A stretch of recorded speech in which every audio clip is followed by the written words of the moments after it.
લોકો આ ગરમી હોવા છતાં પણ આમ લોકો કહી રહ્યા છે બેકારી છે, પરંતુ જેને કામ કરવું હોય છે તે ગમે ત્યારે ગમે તેવું કામ કરી જ શકે છે.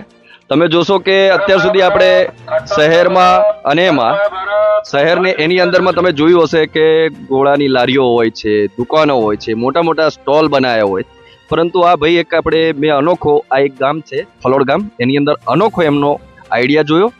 ઓટો રિક્ષાની અંદરમાં પોતે ગોળાનું મશીન લઈને અને પતિ પત્ની સાથે બંને ગોળો વેચવા ગામમાં ભર તાપમાન નીકળી રહ્યા છે. લગભગ અત્યારે ડિગ્રી તાપમાન જુઓ તો 40 થી 45 ડિગ્રી આસપાસનું તાપમાન છે, પરંતુ મહેનત કરવાવાળા માટે કોઈ ધંધો નથી કે કોઈ કામ નથી એવું નથી.